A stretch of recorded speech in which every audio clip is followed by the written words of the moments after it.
Hello friends, I want to tell you something. The best part of traveling isn't always seeing the big famous things, the places on all the postcards. Of course, those are wonderful, but the real magic happens when you get just a little bit lost. It happens when you turn down a street just because it looks interesting. You find a small cafe where a nice lady gives you a pastry you've never seen before. That's the good stuff. That's where you find the heart of a place. It's the unexpected smile, the surprise taste, the moment you feel like you've discovered a secret that's just for you. Finding these hidden spots makes your trip your own special story. It's not a story you read in a book, it's one you live. Europe is full of these secrets. It has so many beautiful corners that are not crowded with people taking selfies. These are places where you can hear the church bells ring without 1,000 other noises. You can sit by a river and just watch the world go by at its own speed. This is where you connect with people, with food, and with the simple beauty of a new place. It's about feeling, not just seeing. So I want to share some of my favorite secret spots with you. Think of me as your friend, who went ahead and found the good stuff for you. We're going on a little adventure together, off the main road. We're going to find places that will stay in your heart long after you come home. Are you ready? Let's go! Okay, first stop, Ghent in Belgium. Everyone talks about Brussels or Bruges, and they are lovely. But Ghent, oh my friend, Ghent is special. It feels like a fairy tale that you can walk right into. The city has a long history going way back to the Middle Ages. It was once one of the most important cities in Europe. You can see this history in the incredible buildings, like the Gravenstein, a real castle right in the middle of the city. It has a moat and everything. You walk around and feel like you've traveled back in time, but with much better food. What makes Ghent so unique is the feeling. It's a university city, so it's full of life and young energy, but it's also incredibly calm and beautiful. The canals are like liquid streets with gorgeous guild halls standing proudly along the water. Now let's talk about the important stuff, the food. You have to try the Ghent-style stoverige, which is a rich beef and beer stew. It's the coziest meal you will ever eat, I promise. And for a snack, you must find a place selling cuberdons or noses. They are little cone-shaped candies with a hard shell and a gooey raspberry syrup inside. They are a local secret. So what do you do in Ghent? You wander. That's the best activity. Get lost in the little cobblestone alleys. Climb the Belfry Tower for a breathtaking view of the whole city. And at night, the city lights up. The buildings along the canal are illuminated and it's pure magic. Just sit by the water with a Belgian beer or a hot chocolate and soak it all in. Ghent is a city that hugs you. Let's go somewhere completely different. Imagine you're in the middle of the big blue Atlantic Ocean. Here you will find a group of 9 beautiful islands called the Azores. They belong to Portugal, but they feel like a world of their own. These islands were created by volcanoes a long time ago. Because of that, the nature here is just incredible. It's so green it almost hurts your eyes in a good way. Think of it like Hawaii, but with a European accent and amazing cheese. It's a place that feels wild and peaceful at the same time. The Azores are special because they are not trying to be anything else. They are truly authentic. You won't find giant resorts or crowded beaches here. Instead, you find rolling green hills, bright blue lakes sitting in volcanic craters, and hot springs where you can swim in warm water heated by the earth. On the island of São Miguel, the biggest island, you can see the Sete Cidades, 2 lakes, one blue, one green, side by side. The legend says they were formed from the tears of a princess and a shepherd who were in love. I mean, come on, how romantic is that? And the food, oh, the food is cooked by a volcano, I'm serious. In a town called Furnace, they have something called Cozido das Furnace. It's a big, hearty stew with meat and vegetables. They put it all in a giant pot, lower it into a hole in the ground, and let the natural volcanic steam cook it for hours. It's delicious, and it's an experience you will never forget. For your adventure in the Azores, you should rent a car and just drive. Every corner you turn, there's a new, incredible view. Go whale and dolphin watching. The ocean here is full of them. Hike along the crater rims and feel like you're on top of the world. Find a natural hot spring like Poca da Dona Beja and just relax in the warm, iron-rich water. It's so soothing. The Azores are for people who love nature and want to feel a real connection to the planet. It's a place that fills up your soul. Okay, let's go to Italy. But we're not going to Rome or Florence, we're going way down south to a place that is one of the oldest cities in the world. It's called Matera. And let me tell you, when you first see it, you will not believe your eyes. The city is famous for its sassi, which are ancient cave dwellings carved right into the rock. People have lived in these caves for thousands of years. It looks like a city straight out of the Bible. It's so ancient and powerful, you can feel the history in the air. Matera's story is what makes it so unique. For a long time it was a place of poverty, called the shame of Italy.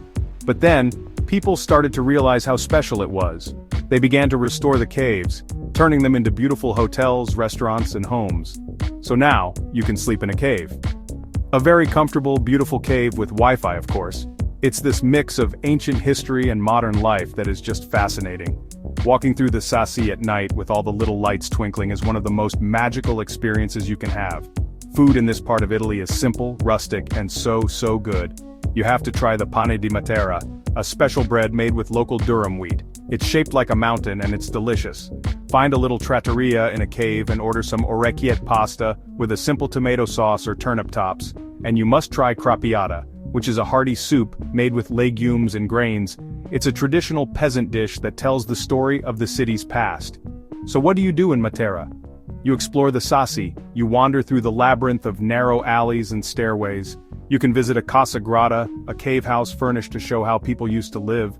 You should also visit the rock churches, which are churches carved right into the stone, with ancient frescoes still on the walls. It's incredible.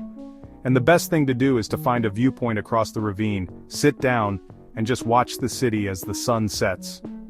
Matera teaches you about resilience, beauty, and the power of time. It's unforgettable. So, picture this, a perfect little peninsula sticking out into the bright blue Adriatic Sea.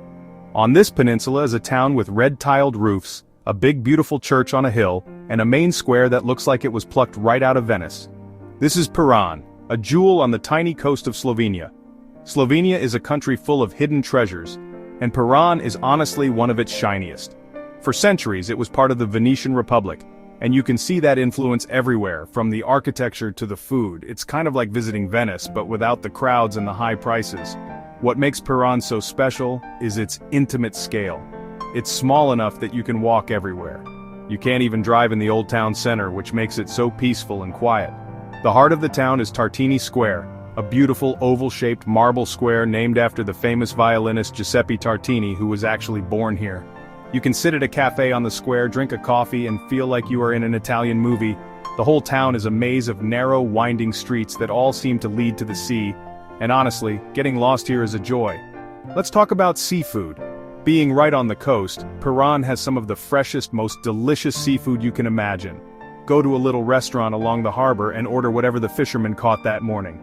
It could be grilled sea bass, calamari, or mussels cooked in a white wine and garlic sauce. It's simple, fresh, and just perfect. You also have to try the local olive oil and wine, which are fantastic. Your perfect day in Piran starts with a walk. Climb up the hill to St. George's Parish Church and its bell tower. You can climb the tower for the most amazing view of the town and the sea. You can see all the way to Croatia on one side and Italy on the other. Then, walk along the ancient town walls for more great views. In the afternoon you can even go for a swim in the clear blue water right from the rocks along the promenade.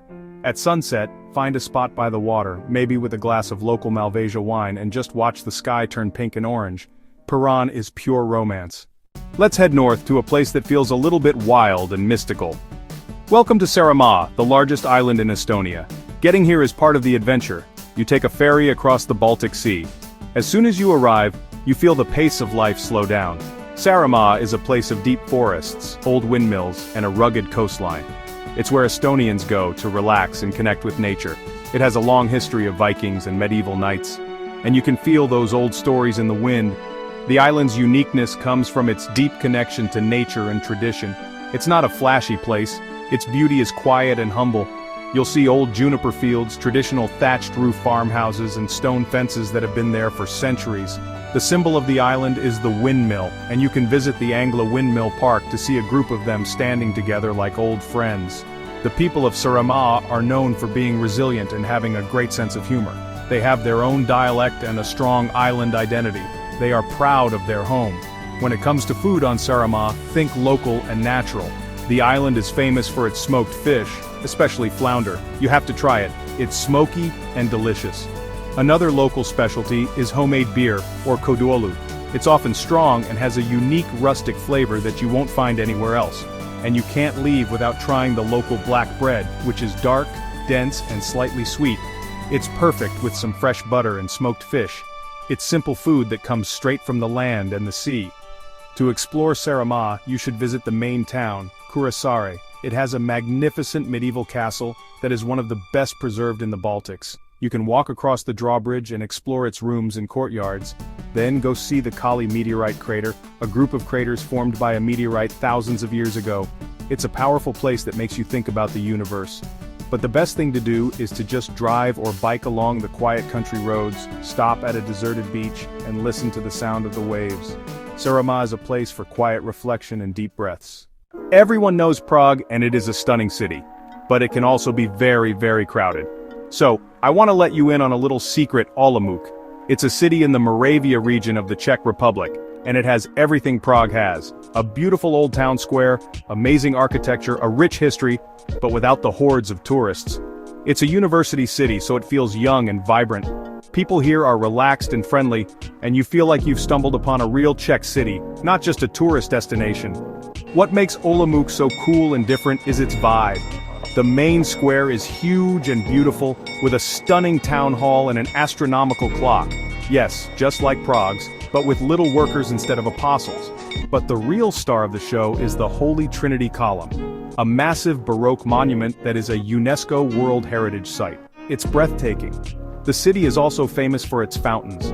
There are 6 beautiful Baroque fountains scattered around the old town, each with a theme from Roman mythology. It's fun to walk around and try to find them all. Okay, food time.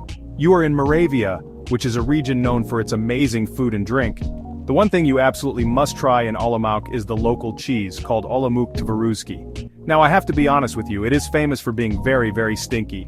It's a ripened, soft cheese with a strong smell but a delicious, savory taste. You can have it on bread with onions, or even fried. Be brave and try it. It's a true local experience. There is so much to do in Olomouc. Start by exploring the upper square and lower square. Climb the town hall tower for a fantastic view. Visit St. Wenceslas Cathedral, a beautiful Gothic church where Mozart played the organ when he was a boy. Wander through the quiet cobblestone streets and discover hidden courtyards and little cafes. The city feels grand and important, but also cozy and welcoming.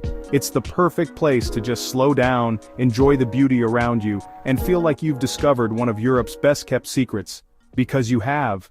Our last stop takes us to Andalusia in southern Spain, to a town that will literally take your breath away. This is Ronda.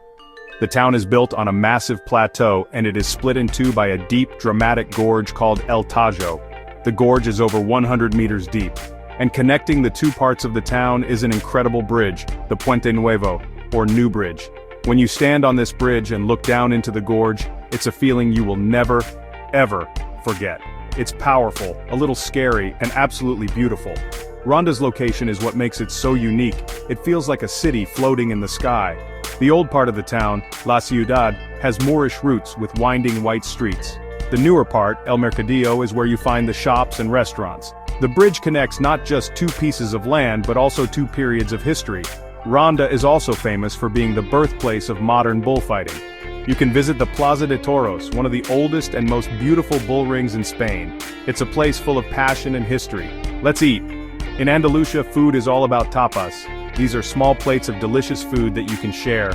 In Ronda, you should find a small, family-run tapas bar and just point at what looks good. Try some jamón ibérico, delicious cured ham, or some queso manchego, a local sheep's cheese.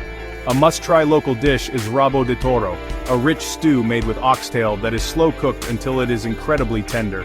It's amazing. To experience Ronda, you need to see it from all angles.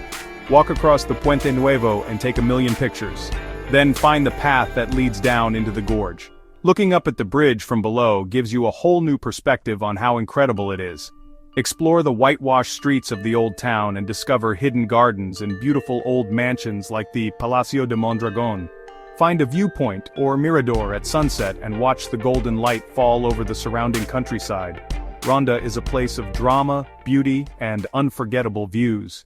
So there you have it, friends. 7 beautiful places, 7 little secrets that Europe is waiting to share with you.